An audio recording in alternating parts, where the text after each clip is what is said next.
Many college football coaches probably don't like Dan Lanning and Marcus Freeman very much. Why? Because they recruit well, and now those other coaches have got to do a lot more work.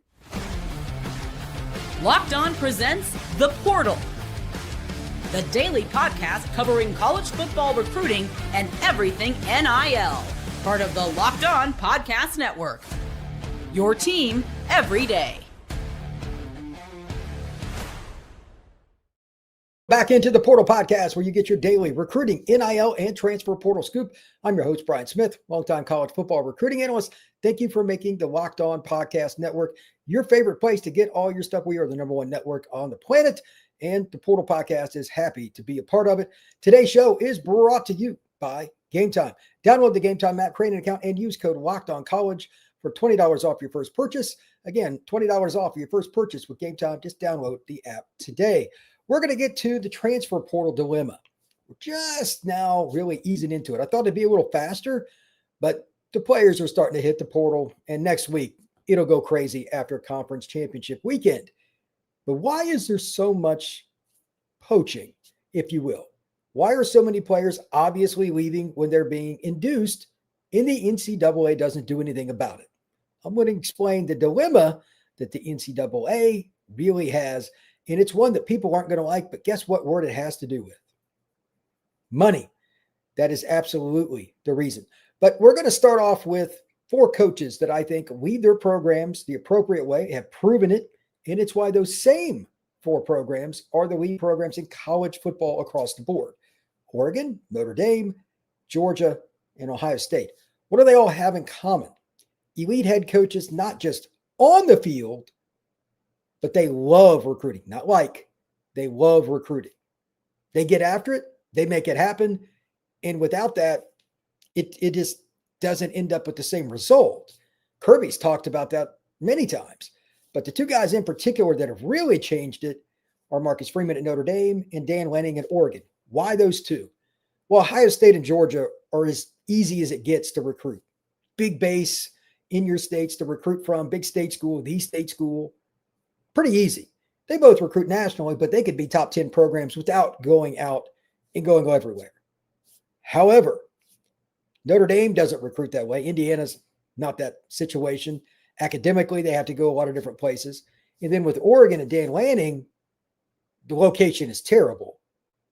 There aren't many prospects there. And even though they're next to California, it's Northern California. It's not near as good as LA. They have to recruit nationally.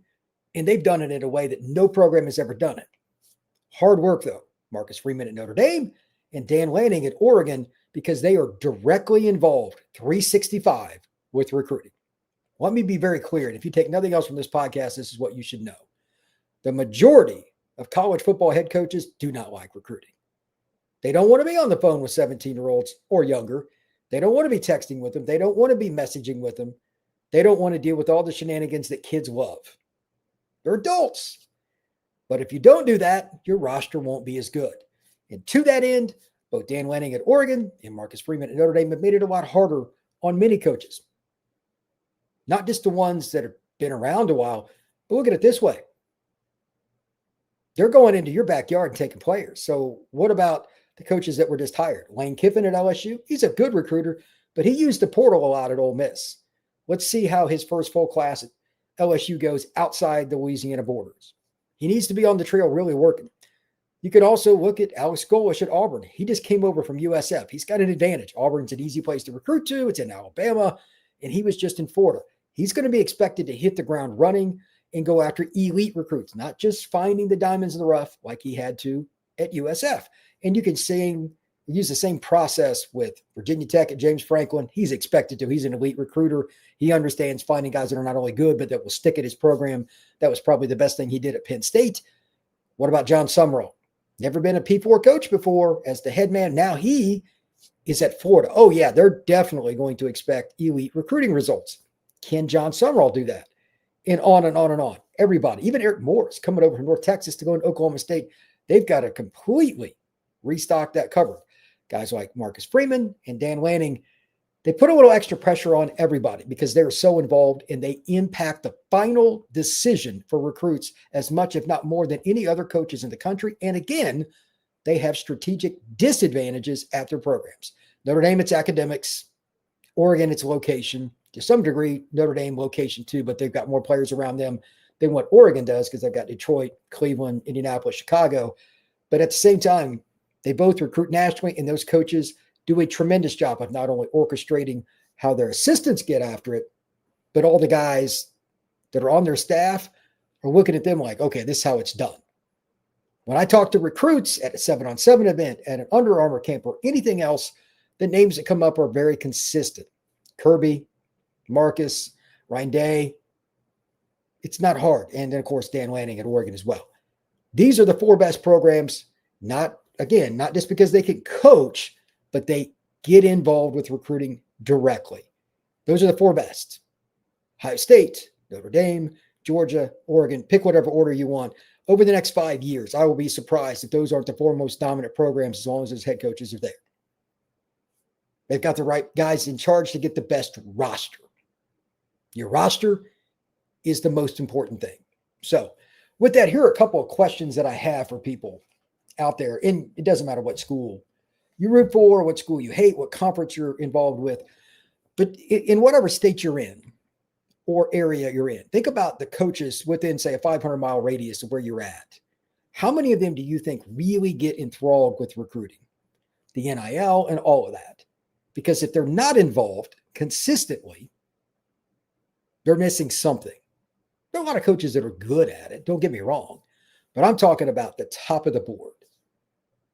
You don't have to be the nadir at the very bottom. You have to be somebody that's at least middle of the road to have a chance and then be at the right school. Like, again, Kiffin at LSU, that's low-hanging fruit. That's arguably the easiest job for in-state recruiting there is in the country. But if he doesn't go out of state, if he doesn't do all the little things with high school recruiting, not the portal, LSU will not remotely achieve what their goals are, not even sniff it. There is no shortcut for high school recruiting at an elite level, especially with linemen. But to that end, I think Kiffin will figure that out pretty quickly, and he may have already. It's a different deal at Ole Miss. So now, how does he stack up against guys like Kirby, guys like Marcus? That's going to be a hilarious scenario because there's going to be people that bag on him no matter what he does. If they have a top 5 class, there'll be some LSU fans still not satisfied. That fan base is crazy. But I think LSU will adjust pretty quickly. If they don't have a top 10 class next year, I would be floored. And I'm sure that he's well aware of the expectations. But again, we can use the barometer anywhere you want to go. So who are some of the guys that I think could be the next to kind of join that big 4? Debatable. Kiffin could be one. Sarkisian at Texas, but the way they've recruited and retained has been a little weird. Their offensive line, they got hit. The one guy turning pro last year, that really cost them. Their left tackle. They're on that edge, but they got to take that next step next year. Their rival, they just beat, Mike Elko and Texas A&M, right on that cusp. Let's see how they do in the playoff. I know Elko can recruit, but now he's got to go take that next step and do something this year in the playoff. That's only fair. Who's next after that? It's hard to say. I don't know if there is a definitive answer. Some people might say Mario Cristobal at Miami. He can certainly recruit, but I need to see more on game day, and I need to see that program not lose to teams they have no business losing to. And then on top of that, is there anybody else? Maybe Heupel at Tennessee. I think he's a little bit underrated as a recruiter, but I haven't heard of him as a true dog on the recruiting trail. I need to see more out of that to get into that group. Anybody else? I don't think DeBoer is an A-plus recruiter. Probably not. And again, that's why I think Georgia, Ohio State, Notre Dame, and Oregon are probably going to be your best programs over the next 5 years. Texas A&M could be involved there, and so could LSU. They're all on that cusp, and again, where they're located shouldn't be that hard. So we'll see. But those are some of the guys that I think really get it done, and probably a lot of coaches don't like it because, again, from my personal experience, most head coaches really don't like recruiting that much. But the pressure is on because those guys that I talked about, Kirby, Ryan, Marcus, and Dan, they get after it. And if your program's not competing at that level, especially with those linemen, look at their lineman classes, O-line, D-line at Oregon, Notre Dame, Ohio State, etc. It's different. And that's why they have a chance every year to make the playoff and actually do something once they get there. When we come back, I'm going to talk about the big elephant in the room. Why isn't the NCAA punishing teams or doing something about all the portal tampering? That is next here on the Portal Podcast. Today's show is brought to you by Omaha Steaks. The holidays always feel a little easier when you already know the perfect gift. And Omaha Steaks makes it almost too simple. Whether you're treating yourself this season or sending something memorable to family and friends, Omaha Steaks delivers handcrafted perfection right to the door. And this week is the best time to jump in because the cyber sale is here and the deals are huge. If you just want side items, they'll send them to you. If you want burgers and steaks like most people, absolutely with Omaha Steaks. And if you want a combination, sure, you can do that. And again, it doesn't have to be just gifts. You can get some for yourself. Save big on unforgettable gifts with Omaha Steaks. Visit omahasteaks.com for 50% off site-wide and an extra 20% off for select favorites during the cyber sale. And for an additional $35 off, use promo code COLLEGE at checkout. That's omahasteaks.com, promo code COLLEGE. Terms apply. See the site for details. Thank you once again for making the Portal Podcast a part of your day, each and every day, right here on the Locked On Podcast Network. If you have not already, become an everydayer and subscribe. Hit that notification bell on YouTube. Make sure you get this pod wherever you go, on the gym. If you're headed out to the grocery store, it's a great way to get it. We're on Spotify, YouTube, Apple, anywhere you go to get your downloads. Now let's talk a little bit about the elephant in the room, and this is something that really irks me. But I get the problem they have. The NCAA is something that I bag on quite a bit because it's not a very good entity. I think most people would agree. However, they have absolutely failed miserably, even by their standards, with the transfer portal in terms of tampering. What do I mean by that? Which school has been in trouble for tampering? Name one. There is no shortcut here. The only way to mitigate it is to publicly embarrass and, quite frankly, take away things from a program. We know who the programs are that are mostly cheating. Everybody cheats in some capacity, but some people just do it outright. There have been coaches that have talked about it publicly. A couple of years ago, Alabama stole the kicker from Miami of Ohio. Head coach there called him out publicly on a TV show. Nothing happened to Alabama. Why is it that the NCAA won't do anything? It's pretty simple. What's the most important word in our society?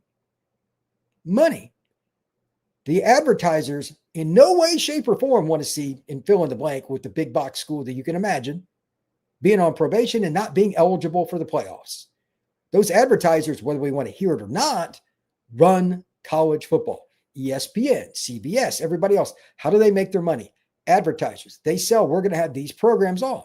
If the NCAA pulls those teams away, or if they lose scholarships, if their coaches in any way, suppressed, the advertisers aren't happy. MONEY is the problem. So how do we get around this? Well, first off, you got to hire people at the NCAA that have a pair, and you know exactly what I'm talking about. Secondarily, you've got to enforce it consistently. It's the only way. It will be a bloodbath. There have to be all of the following, not parts, all of the following. Coaches getting suspended without pay. There have to be scholarship restrictions. And yes, playoff restrictions as well. Not 1 out of 3, not 2 out of 3, the whole kit and caboodle. Once that happens to a school that matters, oh yeah, it'll change things real quick. But do any individuals have the ability to say anything? I'm one of the few people that talks about it, even in the media. Like it's kind of a joke. We should probably do more in the media, myself included, to talk about it, but you don't hear very much. We hear all these stories constantly, sometimes players, sometimes coach, open-endedly, without even us asking. We'll talk about tampering. They don't even care. And I'm not remotely kidding here. Unsolicited information from both ends, players and coaches. Not one or the other, both. That's a problem. The NCAA is as toothless as it gets, and it is a money-hungry, money-grabbing, pathetic institution. If your school loses somebody this year, then you know that was tampering. There's a really good reason. The NCAA. No less, no more. It is a fact. They suck. And until somebody gets to the top of that board and drops the hammer on at least one school, and then everybody will freak out. And then all these conference commissioners like, well, why'd you do it to our school? And then the finger pointing will start, and then within a year it'll be over. You get caught doing that and you miss the playoff and you've got a good team, yeah, they won't do it no more. Again, coach suspension, restrictions with scholarships, and 100%, you have to pull the plug on a team having the ability to go to the playoff. Do I think any of that will happen? No, because I think the NCAA sucks.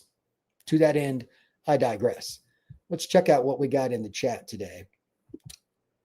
Let's see here. Archie, what's going on? When the portal opens on Friday for the Ole Miss players because of their coach leaving, some of the key players will leave to go to LSU. How will that affect Notre Dame and the Ducks in the rankings, if any? Like the portal, like I don't know much about the portal rankings that we're just getting open, so I'm not really sure what you mean, but like everybody has an opportunity to go after some of these guys. But most kids probably know in this kind of circumstance, it doesn't have to be Ole Miss because Kiffin left. If they're familiar with a coach and a system, nobody wants to learn a new system. It sucks. They're probably going to go where that coach is. Look at Virginia Tech. Do you think there aren't going to be a handful of guys from Penn State go to Tech? Especially like fifth-year guys that got their degree this year at Penn State? Of course. They already know the systems that James Franklin runs.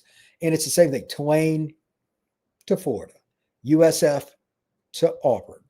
So on and so forth. Eric Morris, the guy that left North Texas, bringing his quarterback up to Oak State. By all means. Do you really think that quarterback wants to learn a new system in general, let alone it's obviously very good because he's so talented in it? Of course not. So I don't think it's a Notre Dame and Oregon situation there. I think it's just wholehearted. All right, Charles Faust. Kiffin to LSU affects Bama, Georgia, and the Florida schools a lot more than Notre Dame and Oregon. The kids who choose the West Coast, or especially Notre Dame, are different. Go Irish. Yeah, I don't disagree. And again, the portal is wild. But for high school recruiting, it's more regional still than the portal. Like the portal is wild. A kid in Maryland is more likely to go to West Coast or vice versa through the portal because they just want a place to call home. They're not as picky. Kids are coming out of high school, from my experience. It's pretty straightforward. They think they can pick where they want, and they're probably more about comfort because they have more options. So I don't think that you're going to see Notre Dame or Oregon really concerned about what happens with Ole Miss and LSU because that's an area neither one of those teams recruit real hard. But everybody is going to be kind of curious to see what Kiffin does with the Ole Miss stuff because it's just interesting. Michael, I hope, I'm not sure, BKW and Russian call Tank and Bodney. Well, we'll see what happens, but Bontrell King Williams, I don't know who they're going to really go after. I've got a little list with Auburn. I'm curious if they're going to flip more than just a couple of guys from USF, et cetera. I heard a conflicting report on a recruit. I'm not going to go into specifics that I think is going to LSU now instead of Auburn this morning, but I need to see it. That's signing day. That's tomorrow. And signing day is so random. I'm not even going to go into it. But at the same time, I expect Auburn to do very well on signing day from the notes that I got today. And that doesn't even include the portal. We got to remember, these are two separate entities. We'll see what happens. But Auburn will get a few guys. I don't think Tank is going anywhere other than Oregon, though, by the way. Let's see. Will Oregon lose out because of their coaches leaving? This is a great question right here. And thank you for that, AZ Merce. It depends on relationships. Experience has told me for a very long time that relationships are the number one thing that people pick a school for. I know people don't want to hear that, but it's still true. To that end, Will Stein going to Kentucky, and I don't know who's taken with him or how many other coaches are leaving, but Dan's at a point he's going to lose some good coaches. He's done a great job there at Oregon. So it's a compliment, but there could be one or two. But you're Oregon too, so I'm not as worried about it because they can go get somebody in the portal. Dan's done as good a job just about anybody in mixing high school and the portal really, really well. Chip Kelly hated recruiting. Yes, he did. It's why he is in the NFL and just got fired. You have to accept it. Like older guys probably aren't going to deal with the NIL very well. All right. Shane O'Shea. Great show, Brian. How would you rate the top 10 jobs in college football? Depends on your perspective, what you mean. There's two different ways to look at that. Number one, just where, if everything is right, where can you invest? And then there's the fit. This is the part nobody else wants to talk about either. When coaches leave, it's often based on the following question. That's awkward, but I'm just going to say it out loud. Is the wife going to be okay with you going to and fill in the blank? I know some specific coaches that have literally said no to certain jobs or coaches would have changed over the last 20, like big jobs. The wife said no. I'm not going to get specific because literally fans are, there are enough of them that are idiots that would literally contact those coaches and yell at them and say stupid things. But that's how it works. So fit for the family. How old is your daughter, your kid, et cetera? Do you want to move them if they're in high school? That kind of stuff matters too. So as far as fit and just easy going, like a school like Tennessee can fit just about anybody. It's got a decent city size. It's got pretty moderate weather. You're in a major conference. So that's an easy job to put possibly in the top 10 if you want. But the main jobs to me, like the top 5 jobs in college football that you're probably going to win the best at, if everything is right, Ohio State, Georgia, LSU, Bama, maybe Florida or Texas, like those right there. A&M would be in that mix. Notre Dame, Southern Cal, Oregon. It's not a rocket science adventure. Penn State would be on that verge of top 10. Miami can be when they have the exact right chemistry, but that's a program that's got a low floor, high ceiling. SC is kind of that way. The big city schools can be a little different because some kids don't want to go to that. Their parents don't want them there, but some do. It's a little harder. But Tennessee, again, is another possibility. Auburn's just outside the top 10. Michigan, I would put borderline top 10. That state doesn't have the same population that it used to, but they've got great NIL. So that question in another 2 years is probably going to be an easier one to answer because we're going to see the leveling out of NIL. Like everybody's adjusting right now. In about 2 more years, it's going to be what it is. There is going to be an occasional school like BYU that's got a lot of booster money. Somebody might drop in some, but are they going to be consistent with that compared to like Ohio State or Notre Dame or USC? I doubt it. Texas, Texas A&M, even Texas Tech. That's not a great job because without the NIL money, they're not going to get the high school kids. It's in a terrible location for recruiting. But at the same time, it's still in Texas. It's just the panhandle. I'm curious to see who else jumps into that boat. But again, Ohio State, Georgia, LSU, Florida, Texas, those are about as good as it gets. After that, there's about 6 to 8 more schools you could finish out the top 10, and I have no problem with it. But it's the big box, Big Ten, SEC schools in general, maybe Notre Dame or SC or Oregon. Those jobs, you get the support that you need. AZ Merce, but does LSU have a lot of NIL? This is a great question. I don't know the full answer to this because I don't think they had as much under Kelly as some people think. It was for specific players like Bryce before he flipped from LSU to Michigan, et cetera. I get the feeling that they believe in Kiffin more and there'll be more, but I don't have any way to back that up. And that state is broke in general, but it's a state that doesn't have a lot of middle class, and the high-end people that are LSU people will donate. So it's going to depend on how well they keep their donors happy, and this is the key.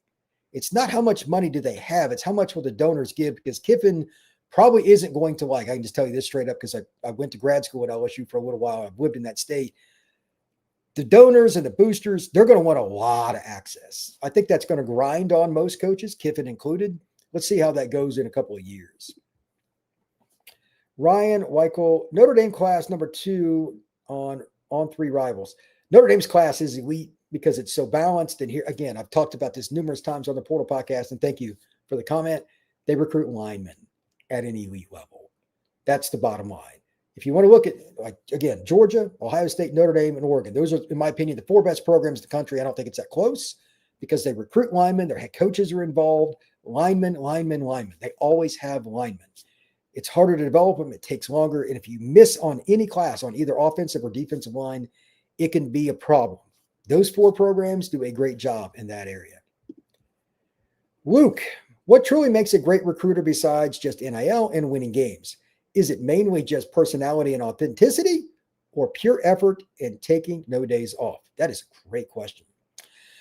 I think the authenticity is probably the thing that that's a great word to use, by the way, that I would talk about just from speaking with recruits, 7-on-7 coaches. I mean, I'm in that space all the time. I just started working with the 7-on-7 organization, and like the kids know what the lines are real quick, even the underclassmen. Even the kid that's a 3-star just trying to get his first, they know the BS. If you're not authentic, you gone. You think you can lie to mom? Good luck. These kinds of situations play themselves out really fast. And now there are enough people that know what it looks like. I was on the phone with somebody this morning that more or less threatened the coach on the phone over some crap that he tried to pull with his recruit. It's not going to work. So authenticity is number one. After that, NIL is important, but it's just the consistency in the relationship. If you're consistent in the communication with the parent, the sister, or the head coach at the school, whoever's the important individual or individuals, you've got a chance. Relationships first. NIL can be your closer, but it's not usually the driving force, although a lot of people think that it is. NIL's, it's different for every kid too. Oregon tampered with Boise. Nothing happened. Oregon's probably tampered with about every school. They've got more money than anybody. But again, it's not just them. It's almost every school cheats. It's a joke. Like the NCAA, it's just a joke. But what exactly are the rules? Here's what I mean by inducement with the portal from what I was talking about earlier. It's very simple. There's no way around this. It's not nice. It's just bottom line. These schools will literally directly message them. Like if you miss on a kid out of high school, a year later, let's say that school sucks, but the kid had a good year as a freshman. They'll message them or their 7-on-7 coach or the mom of that guy that's playing at your rival school and just try to induce them to get in the portal. Come here. If you get in the portal, we'll take you. Here's the offer. That's as illegal as it gets. And this is just nonstop. I've heard this story so many times, it's not funny. So it's pretty bad. I just like how Dan Lanning has taken players who have failed at several schools and bring them back to life. Look at the receiver that was at Bama. It was a JUCO kid, Bama, Florida State, and now he's at Oregon. I forget the kid's name, but he's fast as all get out. He was awful at Florida State last year.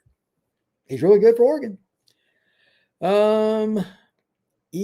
Magust, BRDLC. I think part of the great recruiter must be knowing how to sell and connect the unique parts of a given program school with the recruits. Easy to say as a Notre Dame fan where we have differentiators. Notre Dame is a pretty easy place. Either you're going to like Notre Dame or you're not. As somebody that's covered them, grew up around it. That's a great example. The harder one is if you're a big box state school that's not necessarily Michigan or Texas. How do you differentiate yourself if you're Iowa, if you're Illinois, if you're a school like Ole Miss trying to climb? You got to do really specific things because you haven't won big. The campus can be great. The coaches can be great. But winning matters too. That's a really good point. Let's see here. Penn State on the verge of top 10. Sure doesn't seem that way. I don't know what you're talking about from – I didn't say Penn State. Top 10, they used to have top 10 classes or borderline, but they aren't anymore. Like right now, I think Penn State has 6 commitments. They're awful in recruiting right now. Terry Howie. Will Brian Kelly pack it in now that he is getting this buyout? I think he scares schools away now that with the LSU situation. 2 things. Number one, that probably doesn't help him. Good point. And 2, Brian Kelly's screwed because his expectation for a job after having Notre Dame and LSU is going to be higher than what he's going to get. He's not going to take a mid-level job. He's not. I think it is the ability to get recruits to the NFL. That's a big part of it too. If you prove it, sometimes coaches will get recruits that they didn't necessarily want to go there, but they were in the final 2 or 3 and they thought it was the best for them. Heard that quite a few times with Bama. Benson, that's right. Thank you. Benson is the receiver out at Oregon now. AZ, how is Indiana doing it? 2 things with Indiana. Number one is his great coaching and development. Let's start with the obvious. I'm an Indiana grad, and my entire life they've sucked pretty much. But at the same time, they brought in 13 players from the former program. They were at James Madison. They come over to IU. If I remember correctly, somebody posted this in the chat, if I'm wrong, 8 of those players are still with the Hoosiers program. These are key guys like Fisher. He's the linebacker. They've got guys that came over like Surratt. That's the receiver. These are guys who are NFL players. And they also, again, they're very good coaches. They went and found guys at the FCS, G6, all these different levels that were good, that were proven. Conversely, like Florida State, like I cover them for Locked On Seminoles on the same network. Man, 24, they took a bunch of kids that were retreads from Alabama and Georgia. Only 1 kid really worked out of that group. 1. Once you get to college, either you have the go-go juice to do the things that you're supposed to academically, socially, training, how you sleep, when you eat, and then, of course, practice and games. It's a big plate, and a lot of kids can't handle it. It's not talent. It's the maturity or lack thereof. Indiana went with the mature kids, and they're winning. However, Indiana's going to lose all those kids. Plus, they've hit not once, but 2 years in a row on a portal quarterback. I mean, they might have the number one pick in the draft in Mendoza. That's a situation that's not likely to repeat itself, and they're going to lose all those kids from James Madison. I'm curious to see how much they drop off next year, but no way Indiana's going to be as good because now they got to start recruiting high school level. They could be 7-5 next year. It's not the staff's fault. The talent's not going to be the same. Top 10 coaching destination. I mean, for coaches, it just depends on what you want. Again, the wife dictates a lot. Nobody wants to hear that, but that's true. Having stated that, some people will say LSU is the easiest job. Some will say Texas. Some will say Miami or USC. That's opinion. To me, the easiest jobs, if you're just willing to go anywhere, LSU, Georgia, and Ohio State, because the in-state base is so good, and they're the main school. Like Georgia Tech, no offense to them, they hardly ever beat UGA for a recruit. Very rare. Georgia doesn't just rule Georgia, but pretty close. And Ohio State and LSU are the only big box schools in their state where it's loaded. After that, any of the Florida schools, either the Alabama schools, Clemson, even though it's in a smaller state, it's right on the border of Georgia. They get a bunch of kids there. That's an easy job. Notre Dame can recruit nationally, but they do have the recruiting restrictions, so I wouldn't put them quite as high. Michigan is still pretty good. It's the schools you think. And then, of course, Oregon. Dan said that he's not leaving because of the support he gets. And he's a Southern guy. Like, he's coached at Bama and Georgia. But now he's got it so good there, he's happy. So it's eye of the beholder what the best job is. Which of the G5 coaches that were just hired do you think has the best chance to shock everyone and be an elite recruiter immediately? Goalish. And there's two reasons for that. Number one, the offense they run at Auburn is, I assume, going to be the same one he ran at USF, Tennessee, UCF, etc. High tempo, throw it down the field, which is exciting. And they've got receivers to do it, Auburn. Malcolm Simmons, Cam Coleman, Perry Thompson. I can't imagine how much fun that's going to be. And allegedly, they're going to bring Byron Brown there. We'll see if that happens. But all those guys combined, that's one hell of a list. And then secondarily, this is a guy that has not just occasionally, but he's been a part of the recruiting coordinator world for a couple of years and been known as a recruiter. And he's got ties to all the following. He's coached in Oklahoma, Iowa. He's coached in Florida. He's coached in Tennessee, like all over the place. So he knows the JUCO ranks. He knows Texas. He knows Florida. He knows Georgia. I think that there's a really good chance that Auburn's going to have a top 10 class next year. And they got booster money at Auburn. I think that he would be the one that's the easiest.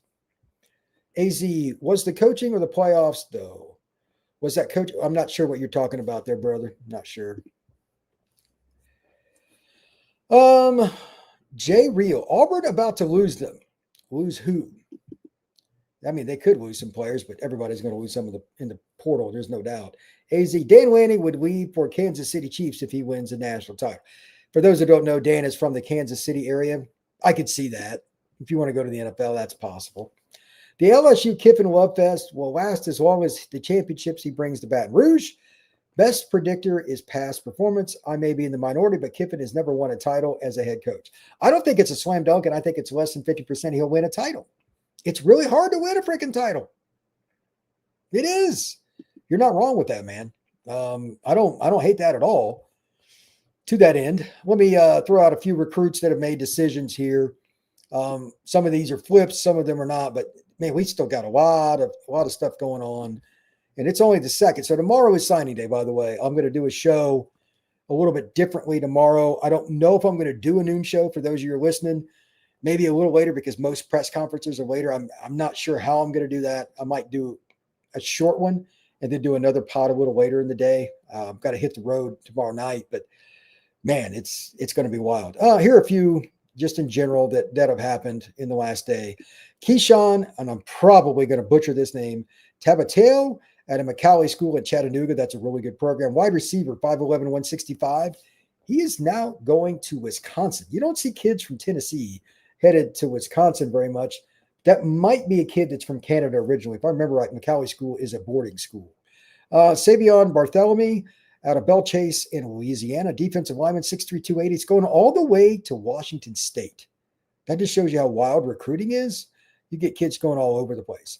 Noah Abibi out of Friendswood High School, just outside of Houston, offensive tackle, 6'3", 275, staying home, playing for the Houston Cougars. Virginia gets Luke Hatfield out of Battlefield in Haymarket, Virginia. What a great name. Interior lineman, 6'4", 280, playing for the Cavaliers. Virginia Tech is hit on 3 guys. Benjamin, and again, I'm probably going to butcher this name, Azayuka out of Catholic Central in Novi, Michigan. Pretty good program, 6'3", 315. He was originally at Penn State, so that's going on. Davion Brown, a kid that was with Penn State as well, at one point is at Trinity Episcopal in Richmond, Virginia. He's also going to Virginia Tech now, again, prior at Penn State. T-Ron Richardson was committed to Oklahoma, defensive lineman out of Virginia. He's at Hopewell High School, Hopewell, Virginia, good program. Pretty highly rated kid. He's going to Virginia Tech. That program's starting to build some momentum, to say the least. And just talking about the decommits, they're all over the place. Oklahoma State's still losing some. Tulane just lost Noah Beebe, the kid I just talked about. Like Arkansas is still losing kids.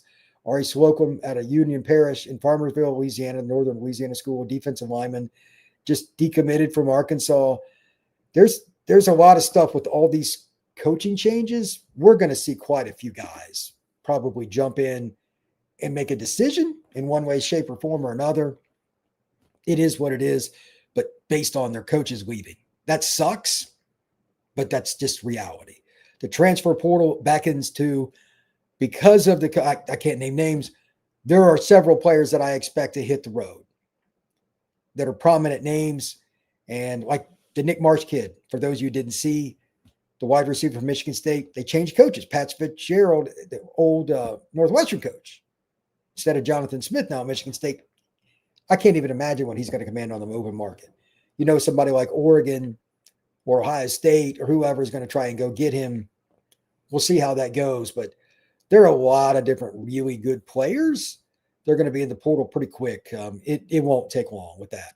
Lastly, something right before I hit the button to go live today, Hayes Fawcett on X posted that Jared Curtis has flipped from Georgia to Vanderbilt.